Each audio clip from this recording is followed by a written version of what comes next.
नमस्कार दोस्तों, चुप रहना दुनिया के लिए बहुत जबरदस्त तमाचा है। चुप रहना कला नहीं, साधना भी है मेरे दोस्त, साधना भी है। चुप रहना सबके बस की बात नहीं है। चुप रह के जवाब वही दे सकते हैं जिसके अंदर सहनशीलता हो, जिसके अंदर गुस्सा काबू करने की क्षमता हो। सब कोई जवाब चुप रह के नहीं दे सकता है। अगर मेरे बोलने से काम बिगड़ जाए तो उस जगह पे चुप रहना ही बुद्धिमानी है। जहां आपके चुप रहने से अनेक फायदे हो, ऐसी जगह पे चुप रहना चाहिए। और खास करके इन व्यक्तियों के पास तो बिल्कुल चुप रहना चाहिए। नंबर 1, मूर्खों के सामने बिल्कुल चुप रहना चाहिए, उससे बहस नहीं करना चाहिए। क्योंकि मूर्खों को खुद का इमेज, खुद का इज्जत, खुद के प्रतिष्ठा के बारे में नहीं पता, तो आपका इज्जत प्रतिष्ठा क्या समझेंगे वो। इसीलिए ऐसी जगह पे भी चुप रहना चाहिए। दूसरा, क्रोधी के पास, जिसको बात बात में गुस्सा आता हो, जिसका हाई प्रेशर हो, आप समझ जाइए, और ऐसे व्यक्तियों के पास आप चुप रहिए। तीसरा, अहंकारी के पास, अहंकारी कभी दूसरे के बातों से सहमति नहीं होते हैं, वे खुद के बातों का ही जज करते हैं, इसीलिए उनके पास भी चुप रहने में ही फायदा है। मेरे दोस्त, सबसे इंपॉर्टेंट बात, अपने बड़े बुजुर्ग रिश्तेदारों के सामने बिल्कुल चुप रह के जवाब देना चाहिए। ये मेरा मानना है, मेरा एक्सपीरियंस है कि बड़े बुजुर्गों के पास चुप रह के जवाब देना चाहिए। कई लोगों की जिंदगी में बेवकूफों का भरमार होते हैं,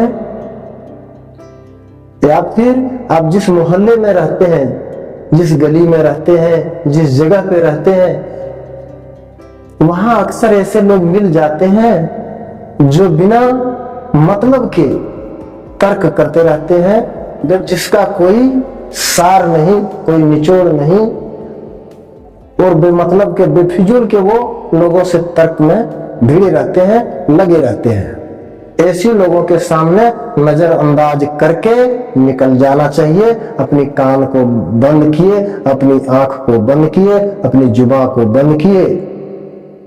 ऐसा रिएक्ट होना चाहिए उनके सामने कि हमने कुछ देखा नहीं, हमने कुछ सुना नहीं, हमको इससे कोई मतलब नहीं, हमको इससे कोई मतलब नहीं, जो करता है वो ठीक करता है, और समय पे छोड़ देना चाहिए ऐसे छिछोरे को, ऐसे बेवकूफों को, ऐसे नालायकों को समय के भरोसे छोड़ देना चाहिए।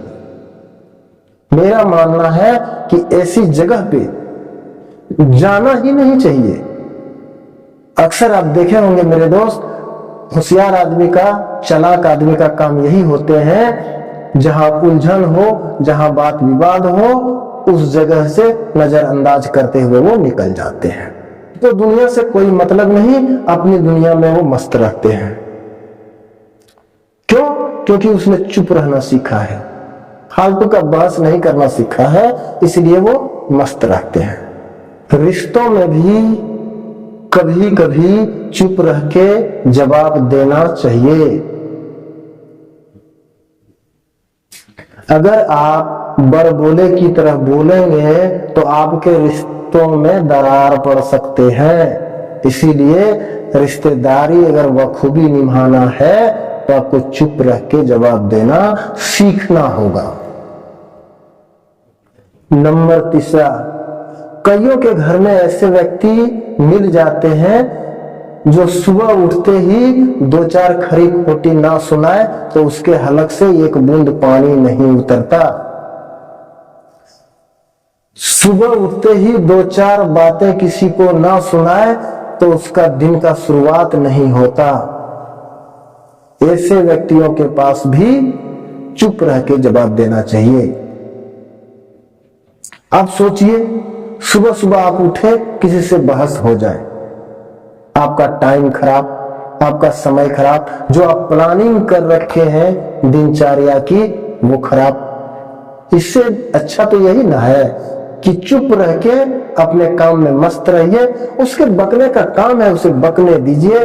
उसके बकने से ना कोई कुछ आपको फर्क पड़ने वाला और ना आपके काम को फर्क पड़ने वाला। उसका नित्य का काम है बकना, वो बकेगा ही। जैसे बिच्छू का काम डंक मारना, वो मारता ही है, उसी तरह ऐसे व्यक्तियों का काम है दो चार खरी खुट्टी सुनाना, वो सुनाएगा ही। इसलिए उससे बहसबाजी बिल्कुल नहीं करनी चाहिए। दोस्तों, मेरे दादाजी एक कहानी सुनाता था हमें कि एक सज्जन आदमी एक बरामदे में बैठा हुआ, उसके सामने से कोई मताल जा रहा था। सज्जन आदमी ने पूछा कि चलो गांव घर का है, थोड़ा हाल समाचार पूछ ले। तो उसने उससे हाल समाचार पूछ लिया। अब हाल समाचार पूछ के वो सज्जन व्यक्ति पछता रहा था कि आखिर हम किए तो क्या किए। वो शराबी, वो पियंकर उस सज्जन के सामने आके गाली गलौज करने लगे कि तुम मुझे रोकने वाले कौन होते हो, तुम मुझे टोकने वाले कौन होते हो, मैं अपना जा रहा था। सज्जन आदमी ने कहा कि बाबा हमसे गलती हो गया, तुम जाओ। बोला नहीं, तुम रोका क्यों?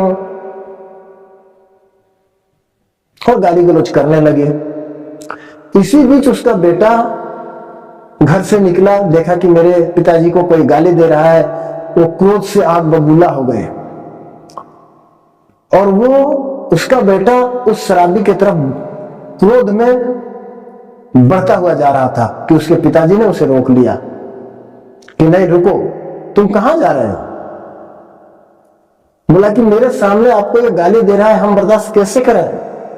बोला पागल, यही तो इम्तिहान का समय है, यही तो गुस्से को काबू करने का समय है। अगर इस टाइम तुम बहक गए तो तुम्हारा समय बर्बाद होगा, तुम्हारा पैसा बर्बाद होगा, तुम्हारा इज्जत बर्बाद होगा। इसलिए ऐसी जगह पे ही इम्तिहान का समय है जो अपने गुस्से को काबू करना सीखे। बेटा को लगा कि पिताजी भी ऐसे ही है, वो अंदर चले गए। उस सज्जन व्यक्ति ने उस शराबी से हाथ जोड़ के विनती किया कि बाबा मैं तुमसे पूछ के बहुत बड़ा गलती किए, तुम अब जा सकते हो। शराबी बोला कि नहीं, ऐसे नहीं जाएंगे, 20 रुपया दो तब जाएंगे। मैं क्या करेगा 20 रुपया का? कि नशा थोड़ा कम है और पिएंगे। तो सज्जन व्यक्ति ने सोचा कि चलो इसे छुटकारा तो पाना है और उसे 20 रुपया दे दिया। दूसरे दिन पता चला कि कोई गाड़ी वाला उसे ठोक के चला गया जो हॉस्पिटल में भर्ती है। उस सज्जन आदमी ने अपने बेटे को बुलाया और बोला कि बेटा देख, उसने मुझे गाली दिया, हमने बर्दाश्त किया, मेरा क्या गया? तू अगर उसे मार दिया होता, उसका सर फट गया होता, पता नहीं कोर्ट कचहरी का चक्कर काटने पड़ते, पैसे टाइम सारे अलग से बर्बाद। इससे तो अच्छा है कि 20 रुपया मेरा गया, वो 20 रुपया की वजह से उसका लाखों का नुकसान हो गया और वो जिंदगी और मौत के पीछे जूझ रहा है। मेरे दोस्तों, गुस्से को काबू करना सीखिए।